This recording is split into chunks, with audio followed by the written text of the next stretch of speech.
ولقد يسرنا القرآن للذكر فهل من مدكر. اور ہم نے قرآن کو سمجھنے کے لیے آسان کر دیا ہے، تو کوئی ہے کہ سوچے سمجھے؟ الحمدللہ وکفا وسلام علی عبادہ الذین اصطفی، اما بعد. اعوذ باللہ من الشیطان الرجیم، بسم اللہ الرحمن الرحیم. رب اشرح لی صدری ویسر لی امری واحلل عقدۃ من لسانی یفقہوا قولی. الصلاۃ والسلام علی المرسلین والحمد للہ رب العالمین. اللہم صلی علی سیدنا محمد وعلی آل سیدنا محمد وبارک وسلم. سورہ بقرہ آیت نمبر 151 میں اللہ تعالیٰ نے فرمایا، کما ارسلنا فیکم رسول منکم یتلو علیکم آیاتنا ویزکیکم ویعلمکم الکتاب والحکمت. اس آیت میں اللہ تعالیٰ نے آپ صلی اللہ علیہ وسلم کے بارے میں بتایا، ہم نے تمہیں میں سے ایک رسول بھیجے جو ہماری آیات کو پڑھ کے سناتے ہیں.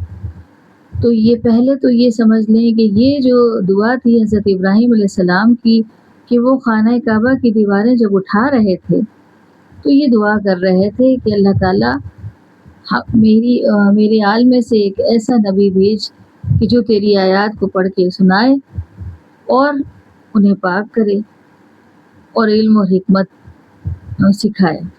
تو یہ حضرت ابراہیم علیہ السلام کی دعا تھی جو اللہ تعالیٰ نے قبول کی، اور انہی میں سے یعنی کہ بنی اسماعیل میں سے ہی آپ صلی اللہ علیہ وسلم کو بھیجا. تو وہ اللہ کی آیات کو پڑھتے جو ان کے قلب پر نازل ہوئی اور لوگوں کو پاک کرتے. اس چیز سے پاک کرتے کہ جو شرک میں مبتلا تھے، جو گمراہی میں مبتلا تھے، جو بے حیائیوں میں مبتلا تھے، جن کو یہ پتہ ہی نہیں تھا کہ صحیح کیا ہے اور غلط کیا ہے، اور اگر پتہ بھی تھا تو اس پر وہ غور نہیں کر رہے تھے اور وہ بہت ساری برائیوں میں ملوث تھے. تو جب نبی پاک صلی اللہ علیہ وسلم آئے تب آپ نے بتایا کہ کس طرح سے اپنی زندگی جینی ہے اور اللہ کیا حکم تمہیں دے رہا ہے اور کس طرح سے تمہیں اس کا حکم ماننا چاہیے، اور اگر تم مانو گے تو ہر طرح کی گمراہیوں سے بچ جاؤ گے، ہر طرح کی برائیوں سے بچ جاؤ گے. تو یہی تعلیم دی آپ صلی اللہ علیہ وسلم والسلام نے، اور لوگوں کو گمراہی سے اور برائیوں سے پاک کیا.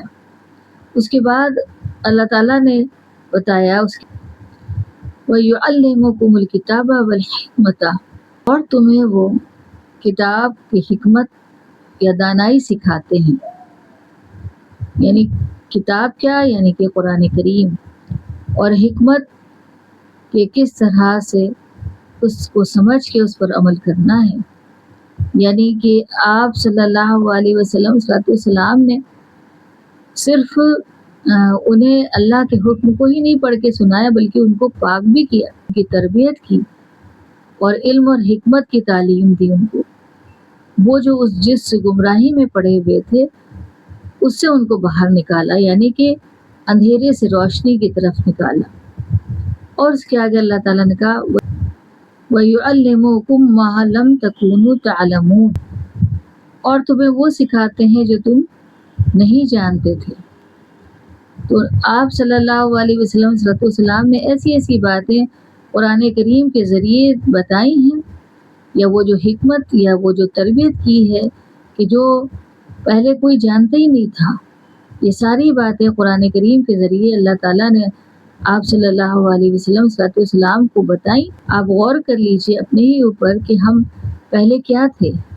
ہمیں جب ہدایت نہیں ملی ہوئی تھی کہ ہم دنیا کے جو ماحول ہے اسی حساب سے ہم اپنی زندگی جی رہے تھے، جو کہ اس طرح کی نہیں تھی جس طرح سے اللہ پسند کرتا ہے. اور ہمارے اندر وہ نہ ہمارا اخلاق تھا، نہ ہمارے اندر وہ رحم تھا، نہ وہ معاف کرنے کی ہمارے اندر عادت تھی، اور نہ ہی ہمارے وہ عمل ایسے تھے، نہ ہمارا اخلاق ایسا تھا. لیکن جب بندہ دین کے راستے پہ چلتا ہے، اللہ کے اس قرآن کریم پر عمل کرنے لگتا ہے، تو اس کی سوچ بدل جاتی ہے، اس کا اخلاق بدل جاتا ہے، اس کے معاملات بدل جاتے ہیں. تو یہ ہے تربیت جو اللہ تعالیٰ نے نبی کے ذریعے انسان تک پہنچائی ہے.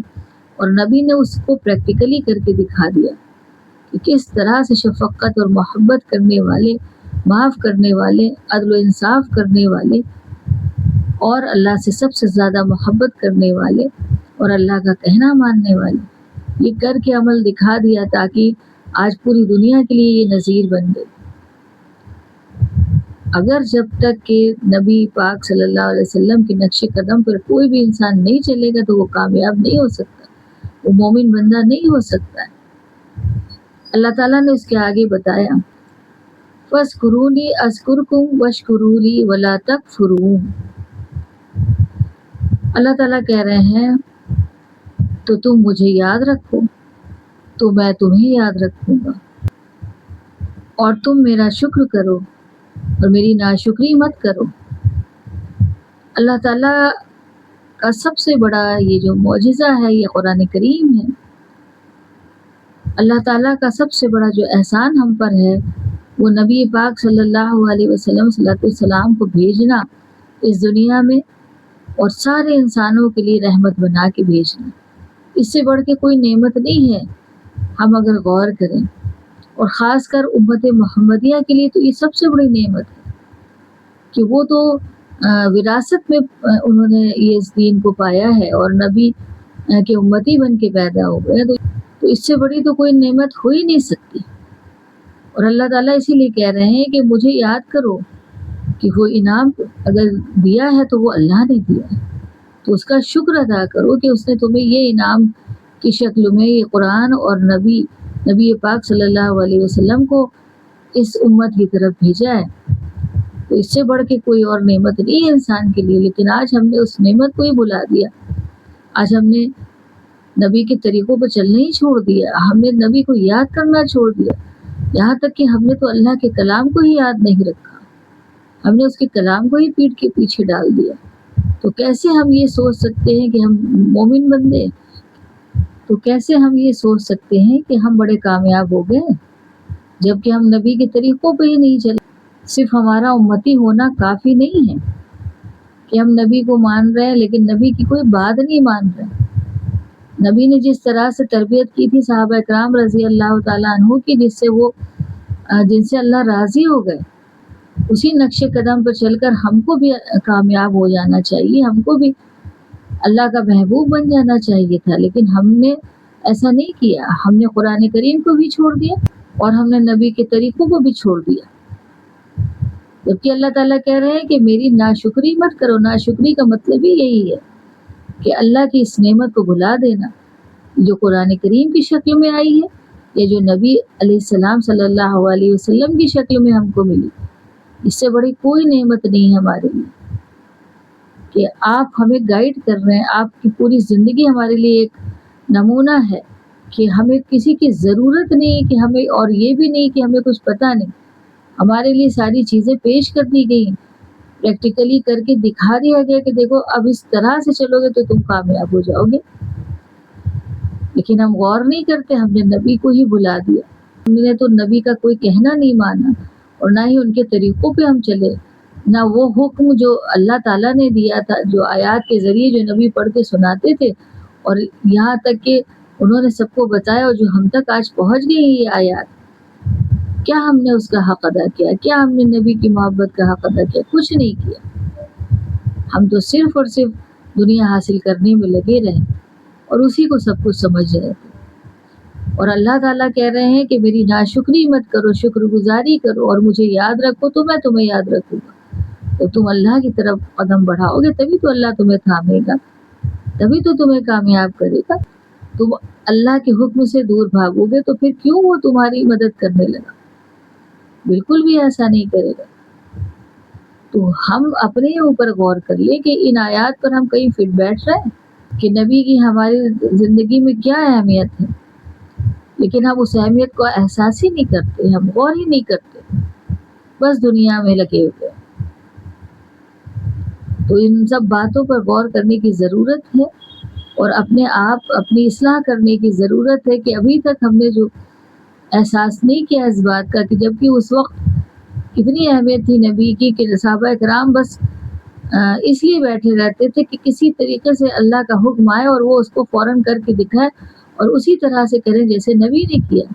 آج ہم اس طرح سے سوچتے ہیں جبکہ ہمارے پاس تو ہر چیز آ چکی ہے، نبی کا طریقہ بھی ہمارے سامنے موجود ہے اور قرآن کریم بھی موجود ہے، پھر بھی ہم اس پر غور نہیں کرتے۔ اگر اللہ کو ہم یاد کریں گے تو ہی اللہ ہم کو یاد کرے، اور اللہ کا یاد کرنا یہی ہے، اس کی طرف قدم بڑھاتے ہیں تو پھر وہ ہمیں سیدھا راستہ دکھا دیتا ہے، پھر ہمارے لیے جنت جانے کا راستہ آسان کر دیتا ہے۔ یہی اس کی ہدایت ہے اور یہی سب سے بڑی چیز ہے۔ تو ان سب باتوں پر غور کیجئے، جتنی باتیں یہاں بتائی گئی ہیں تو اس پر غور کیجئے، اسے سمجھیے، اگر سمجھ آئے تو اس پر عمل کی کوشش کیجئے اور اللہ سے دعا کیجئے کہ اللہ قرآن کریم کی سمجھ دے دے اور اس راستے پہ چلنے والا بنا دے جس راستے پر تو راضی ہے۔ تو اللہ تعالیٰ ہم سب پر رحم کر دے، قرآن کریم کی سمجھ دے دے، ہمیں کہنے سے زیادہ آپ سب کو سننے سے زیادہ عمل کی توفیق نصیب فرمائے۔ آمین۔ وآخر دعوانا الحمد للہ رب العالمین۔